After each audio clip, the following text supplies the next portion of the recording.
এই লেসনে আমরা দেখব হচ্ছে টুলস, কিভাবে এই টুলস নিয়ে কাজ করতে হয়।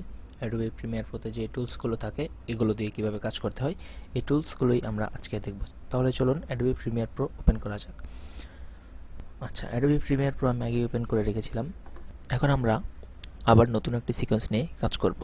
তাহলে চলুন আমাদের মিডিয়াগুলো ইম্পোর্ট করা যাক। ডাবল ক্লিক করছি, এখান থেকে রেপ্টো কমার্শিয়াল আবার নিয়ে আসছি,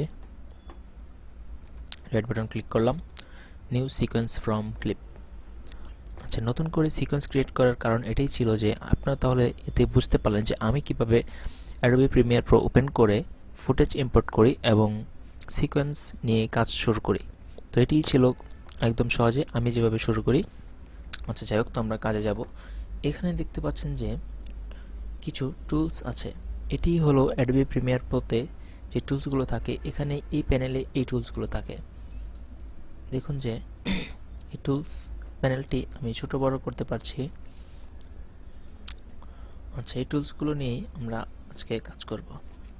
তো এটা তো আমার সোর্স মনিটর, মানে আমি যদি আমার এই ভিডিওতে ডাবল ক্লিক করি তাহলে আমার সোর্স মনিটর এখানে থাকে। এটি হচ্ছে আমার সিকোয়েন্স।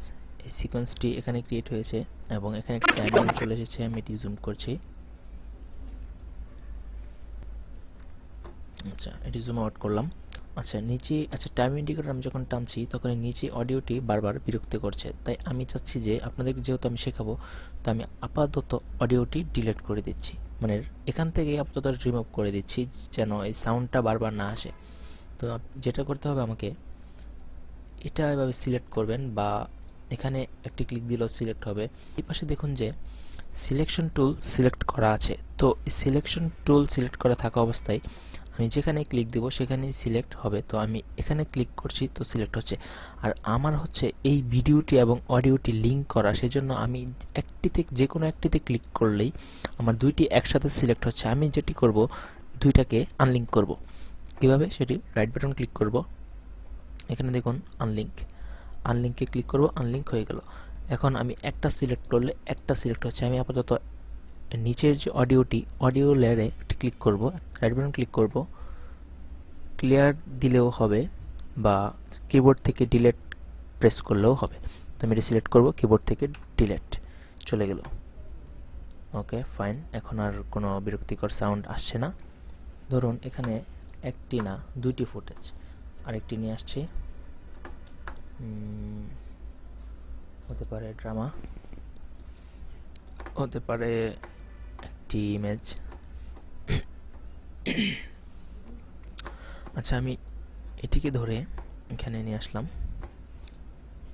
ইমেজটিকেও এখানে নিয়ে আসলাম, উপরে রাখলাম।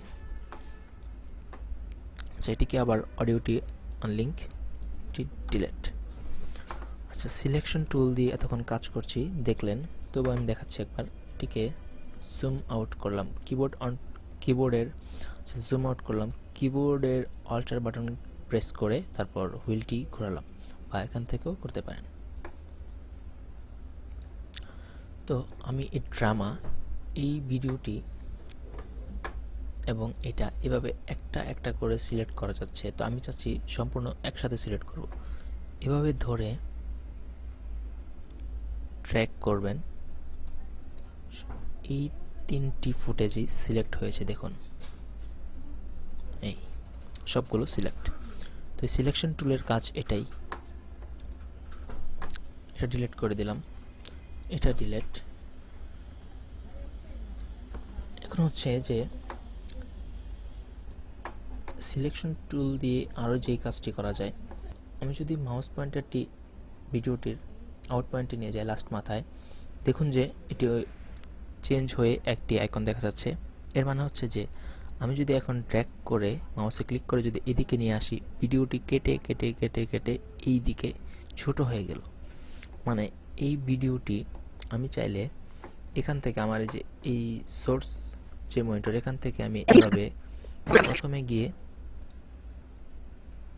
ইন পয়েন্ট, তারপর হচ্ছে আপনার মার্ক ইন মার্ক আউট দিয়ে এই ফুটেজটিকে এভাবে ধরে শুধু ভিডিও ট্র্যাক করে নিয়ে আসতে পারতাম। কিন্তু আমি এই কাজটি সেম ওয়েতে এখানে সম্পূর্ণ থাকার পরেও আমি ছোট করতে পেরেছি। এটা হচ্ছে সিলেকশন টুল দিয়ে এভাবে। আবার চাইলে আপনি বের করতে পারবেন এটাকে, যতটুকু ছিল সামনে থেকেও কেটে ছোট করতে পারবেন। এই হলো সিলেকশন টুলের কাজ। পরবর্তী লেসন দেখতে সঙ্গে থাকুন। ধন্যবাদ।